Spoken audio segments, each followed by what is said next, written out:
Librairie L'Écuyer, 805 boulevard Frontenac-Est, Thetford Mines. Fier partenaire de l'émission Lecture et compagnie.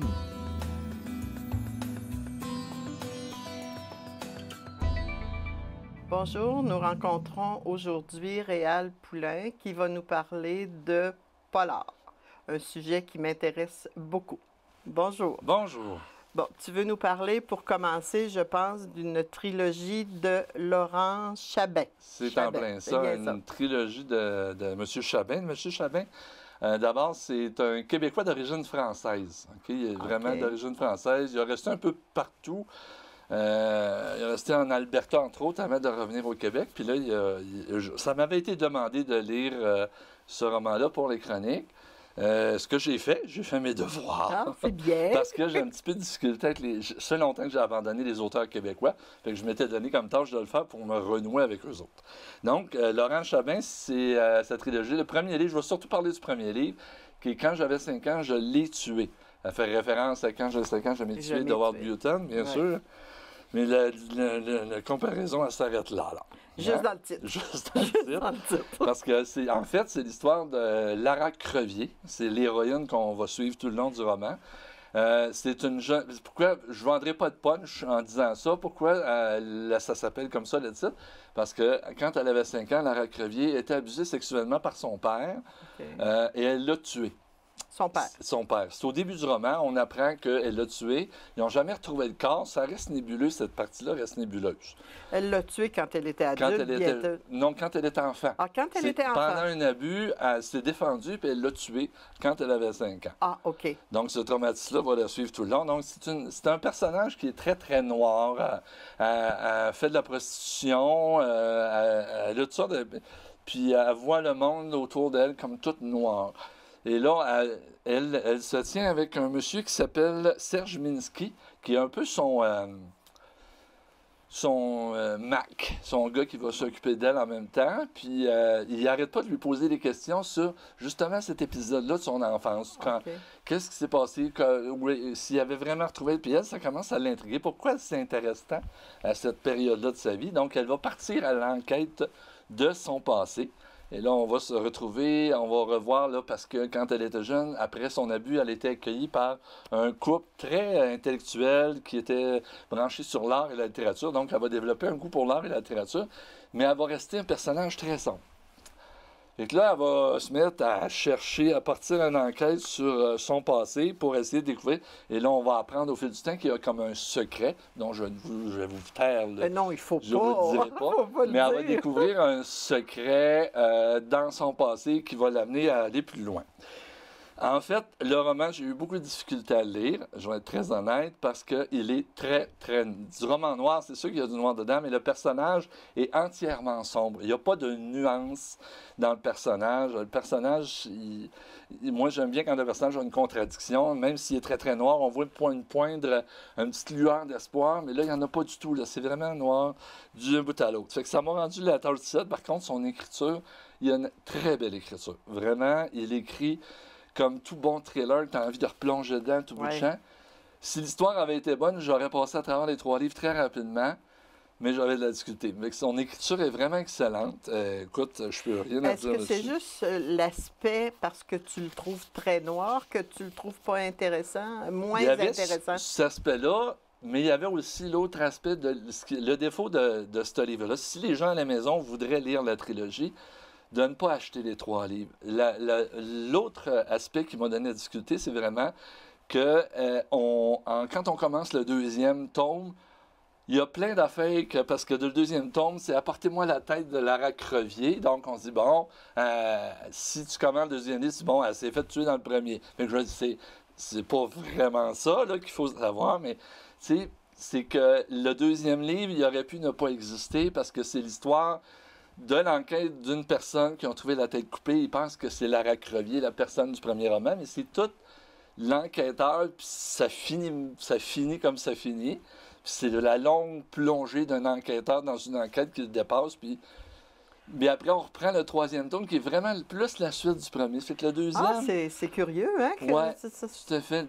2e, quand tu es rendu au 3e, tu te dis, mon Dieu, j'ai lu le 2e pour être juin. Mais ça reste bien écrit, ça peut être intéressant pour les gens qui veulent vraiment se plonger dans du roman noir, parce que c'est vraiment très noir. Les trois, tu les qualifierais de romans très noirs? Oui, c'est les les trois. trois. Les trois, c'est des romans très noirs, même si le deuxième ne nous apporte rien de plus. Il est quand même noir. C'est un univers très lourd, là. C'est vraiment très lourd, là. Est-ce que le troisième, est-ce que ça ramène les choses par rapport au premier? Est-ce que... Ça dévoile des... Ben, ça va juste éclaircir le premier. Ça va éclaircir tous les secrets. Les secrets qu'on n'avait pas la solution? Je trouve pas que c'est une fin satisfaisante parce que justement, il n'y a pas de contraste avec un espoir quelque part. Parce que le roman noir, les romans noirs, en général, tu as tout le temps un enquêteur qui a un espoir, qui amène une touche, puis Qui là, est on l'a pas meilleur du tout. que les ça. autres, là, c'est ça? Le bien est toujours un petit peu présent pour combattre le mal, mais là, pas en tout. Faut que vous ayez un bon moral. Un bon moral. Un bon moral pour lire ça. C'est ça pour la trilogie. Voilà. Ça, c'était le troisième.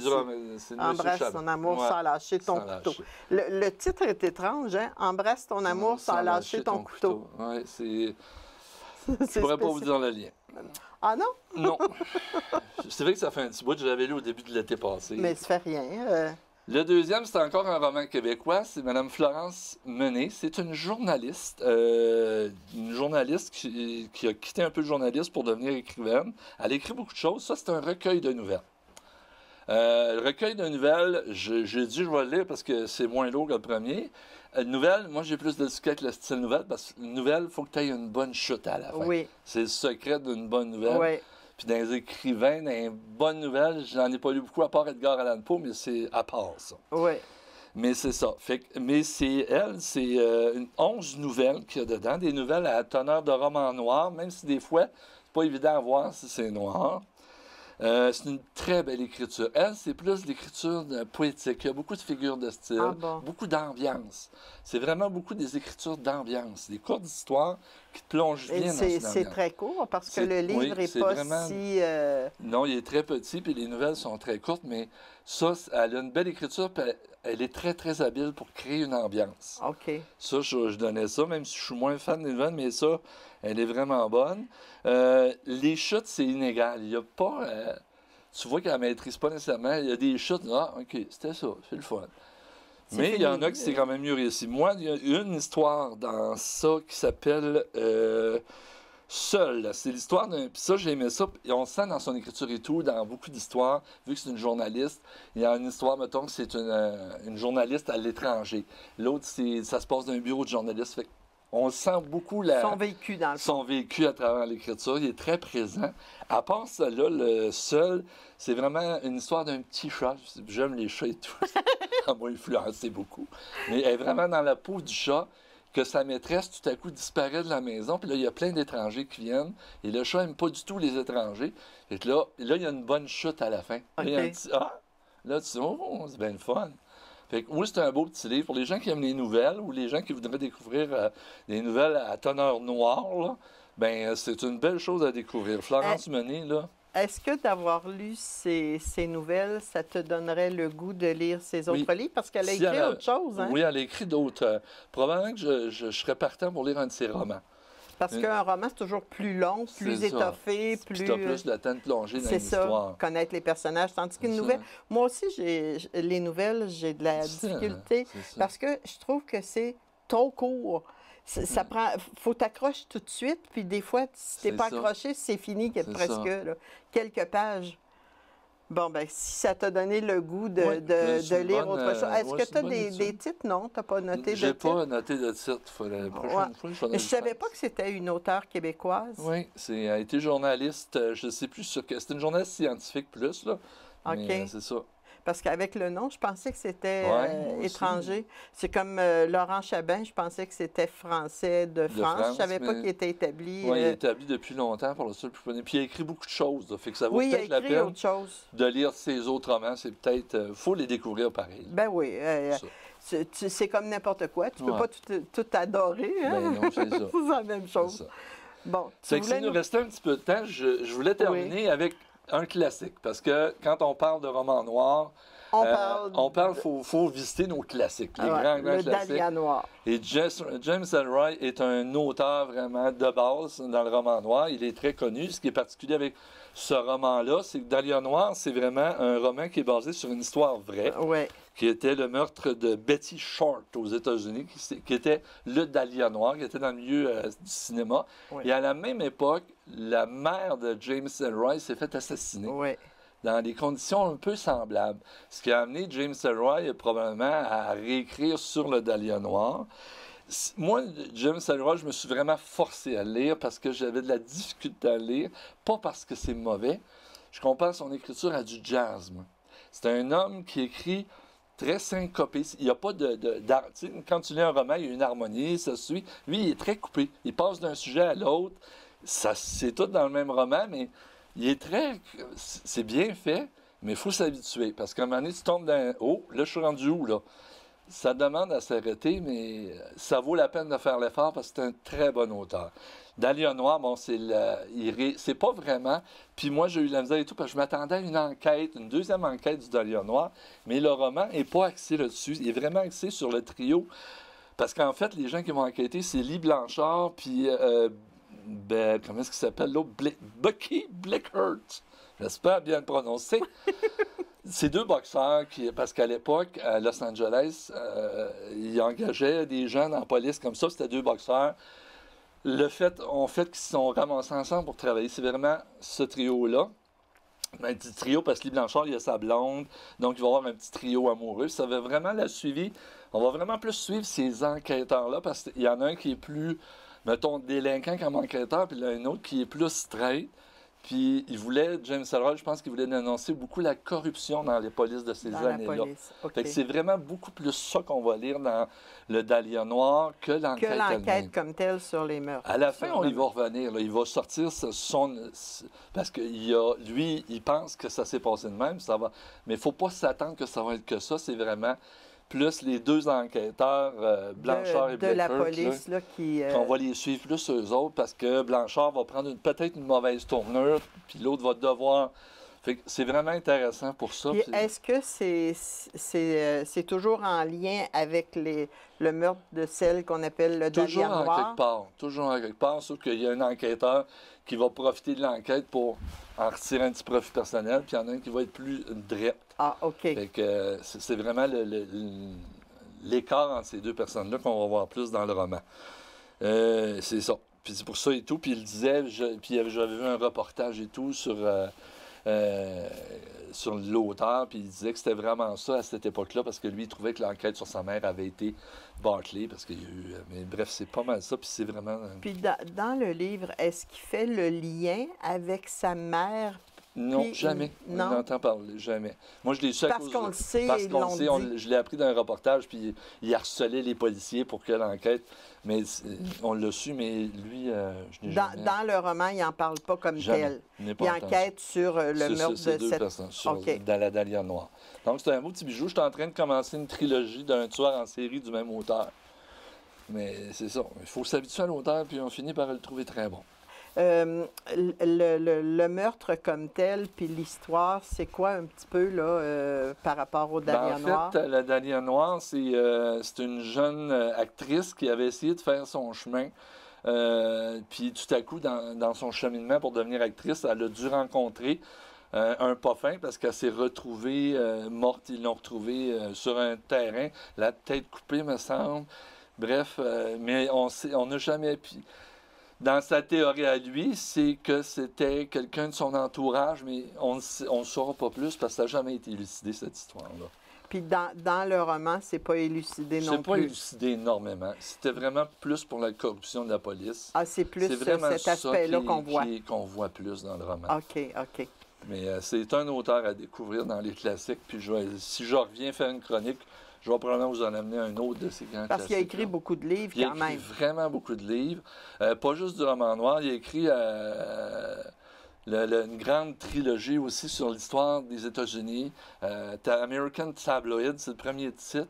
C'est vraiment tout. Il a repris tous les événements, l'assassinat de Kennedy. Tout est dans le roman, mais sous forme de roman. C'est une brique, là. Je ne l'ai pas encore entrepris parce que Mais à ce moment-là, c'est plus au niveau historique, à ce moment-là, celui que tu parles, là. Probablement. Probablement. Il doit avoir touché, il doit garder une touche beaucoup de policiers à travers. Mais je le saurai plus quand je vais m'entreprendre. Dans le fond, c'est un roman comment je dirais, de société. Un roman de société. Il essaye de décrire la société. À quoi ressemblait Los Angeles dans ces années-là? C'est dans quelle année? Dans les années 50. Dans les années 50? Ça s'est passé. OK, ça fait qu'il raconte la corruption policière à ce moment-là. Puis celui qui est straight, ça veut dire il passe par les... Il va essayer, il essaie de tout redresser pour lui, puis ça ne sera pas toujours à son avantage.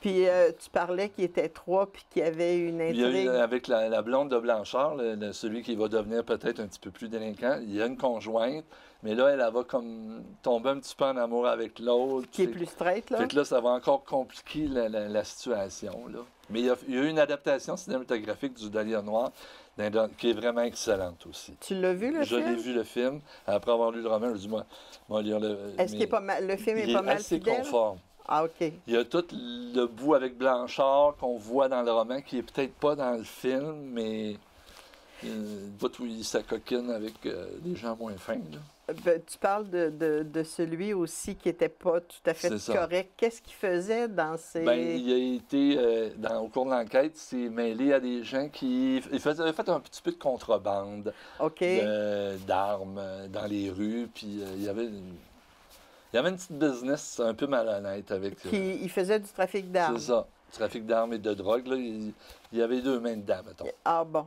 Ça fait qu'à ce moment-là, il devenait plus vulnérable comme enquêteur. Ouais, est-ce qu'il y en a qui essayaient de le faire chanter?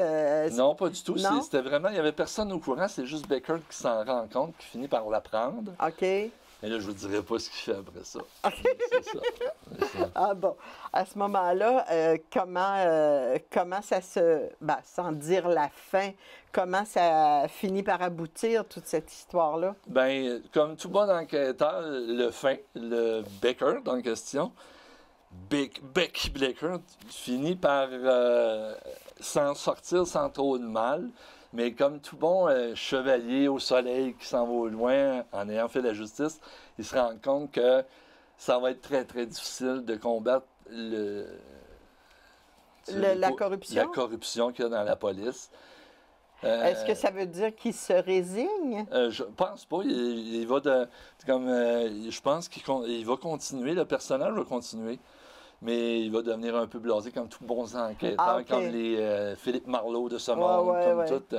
Donc, il est moins, comment je dirais, moins incité un peu plus amer. Okay. Il va probablement partir plus amer de son enquête. Puis la petite intrigue amoureuse, qu'est-ce qui en arrive? Ah, ça, je peux pas le dire. Je ne vendrai pas le punch. Ah bon, c'est pas le punch de l'histoire. C'est pas le punch de la fin, là, mais OK.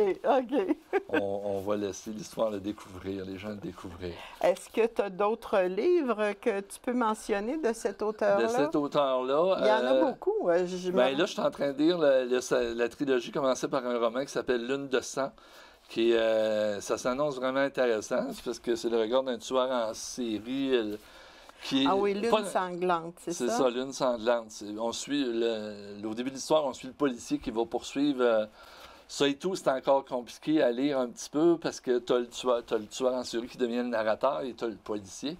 Puis des fois, mais quand ils switchent d'un à l'autre, il faut vraiment son narrateur chacun leur tour? Oui, son narrateur chacun leur tour. Fait que c'est plus difficile à suivre. Il faut faire attention dans ce temps-là. Mais ce qui est intéressant dans Lune de sang, par contre, c'est que on se rend compte que l'enquêteur est le tueur en série. Parce qu'il y a une toute petite bout au début du roman où il y a des jeunes qui se font des mauvais coups, puis on se rend compte qu'ils sont en lien avec le début.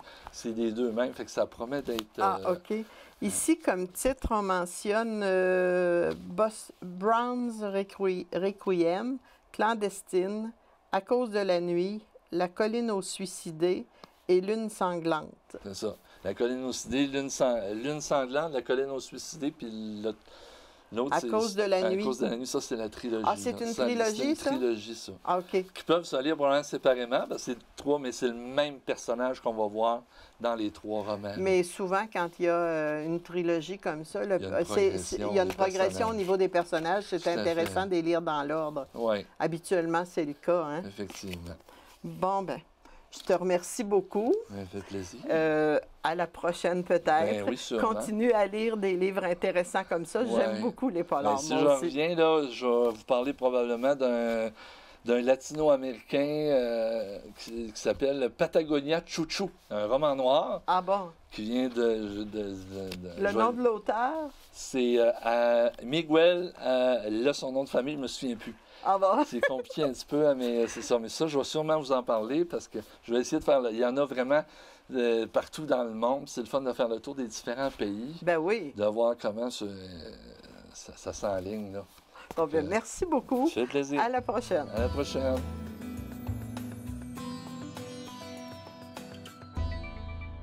Cette semaine, je vais vous parler d'un livre d'Hervé Gagnon. Le titre, c'est Jérémia. C'est une enquête de Joseph Laflamme, l'enquêteur fétiche, je pense, de Hervé Gagnon. Hervé Gagnon est né en 1963 à Chicoutimi. Il a fait des études en histoire et en muséologie. Et ça paraît dans ses livres. Ben, dans celui-là, certains, et dans la série d'enquêtes faite par Joseph Laflamme. Il écrit depuis 2014 des romans policiers historiques.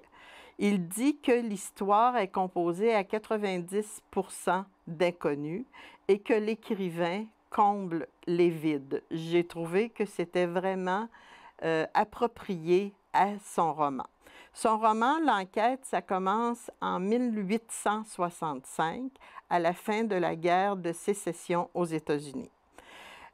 Plusieurs personnes sont réunies à Montréal pour planifier la fin des hostilités et on s'aperçoit qu'il y a une organisation qui veut, comment je dirais, rapatrier peut-être les fonds qui étaient mis pour la guerre, pour le Sud.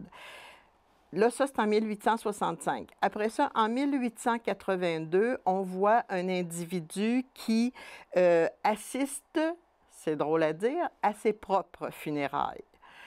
Parce qu'il quitte sa famille pour une mission que le Cercle, en lettres majuscules, lui a confiée. Ensuite, ça va en 1892 à Montréal.